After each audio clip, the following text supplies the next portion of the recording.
अन्नमय शरीर आहे. ज्ञानोबराय म्हणतात अधिक उपवास करू नका आणि जास्त खाऊ नका. हे ज्ञानोबरायांची शिकवण आहे 6व्या अध्यायामध्ये. विठ्ठल विठ्ठल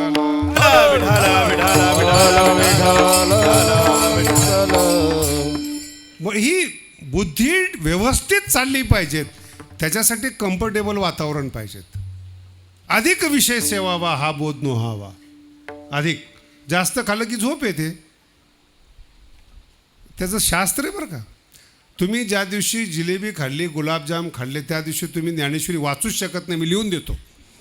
पारायण करता करता ज्ञानेश्वरीवर माणसं पडताना पाहिलीत